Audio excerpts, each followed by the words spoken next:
Hey, Les, it's great to have you on the show. Why don't you tell me where you're from and what's your question? Originally from New Zealand, been in Melbourne for almost coming up 4 years. I suppose I was working, then I got laid off due to the COVID thing. And then my wife and I have got a cleaning business.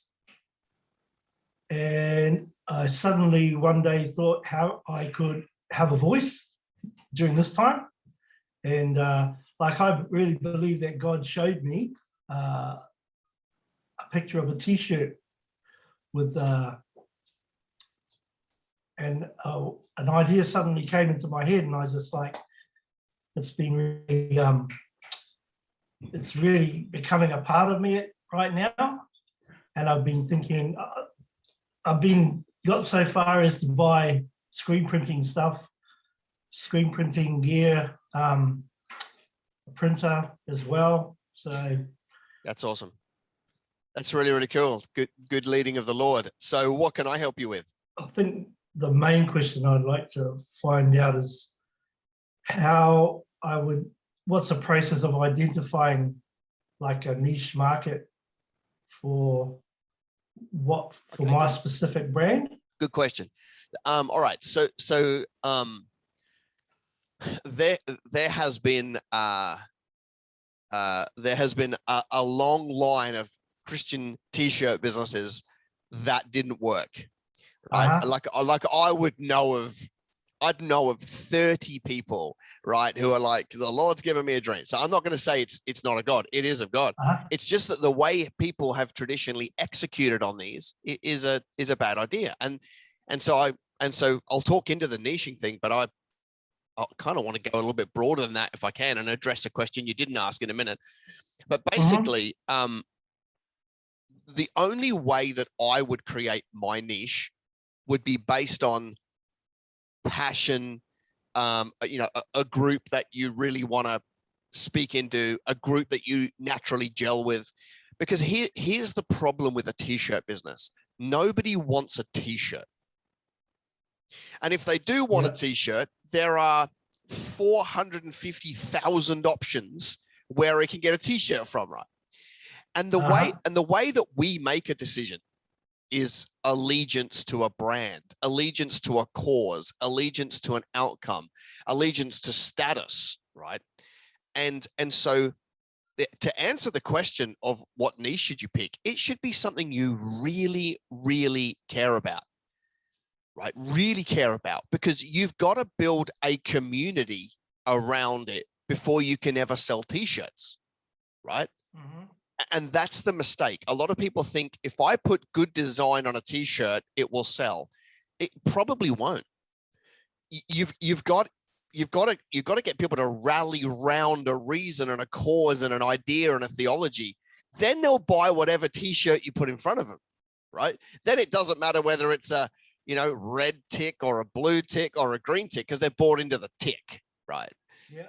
And so how do you pick your niche? Go with what will be a natural fit for you to be able to rally troops around. Because if you pick something that's commercial but not something you're passionate about, you won't do it for long enough, right?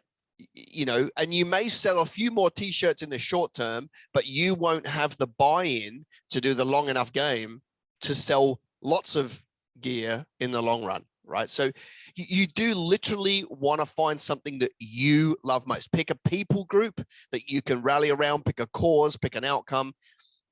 If you can't create language and unity and community around something, you'll never be able to get those people to purchase what you want them to purchase. Awesome. Right? Yep. And I guess that kind of leads me to the question, if I can have the liberty of answering a question you didn't ask. Yes.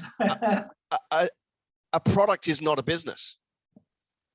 Okay. This is the mistake that most people make. A product is not a business, right? So you've got, I think it's an Adidas hoodie on right now, right? Correct. Adidas first started making shoes, right? Yeah. If Adidas had stuck to just making shoes for running, that brand would not exist today. Mhm. If Louis Vuitton only made handbags, they wouldn't exist today. If Apple only made desktops, they wouldn't be in business today, right?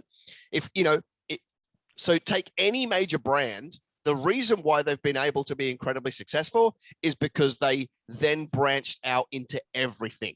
So Apple have watches and iPods and music and software and systems and commercial machines and private machines and phones. So by broadening out their offering, they became a company. So your t-shirt business, diversifying and saying like diversify. yeah, but think about it. Once you've built the community and the message and the people are rallying around what, this cause, then they'll buy the hat and the beanie and the t-shirt and the shorts and the socks, and they'll buy the t-shirt in 4 different colors because it becomes a natural byproduct, right? People just want to go to Louis Vuitton. You could go to any major shopping center outside of Melbourne because you're not allowed outside of your house and haven't been for 15 months, right? But you go to any shopping center that's got like a Louis Vuitton shop, there is a line out the front of people that just want to be in there. Yeah. Because they've brought into whatever Louis Vuitton is for them. Right? Now, for me, I couldn't think of anything worse than wearing Louis Vuitton clothes. That's just not a brand that I associate with, right? Yeah. But there are brands that I associate with, and I absolutely think that they're awesome, and they speak into my identity and all those kind of things, and I'll purchase their stuff. So but remember, it's not about a blue piece of material that has holes in it. That's the biggest mistake, right? If you try and sell t-shirts because they're t-shirts, it doesn't add anywhere near as much utility to somebody's life as the brand and the cause and the purpose and the mission behind it. So to answer your question around niche, pick something you really love, right? I think about one of the most intriguing brands is Patagonia, right? Who they're not a high street label. Definitely not in Australia. They definitely have their own concept stores throughout the US and other parts of the world, but not here.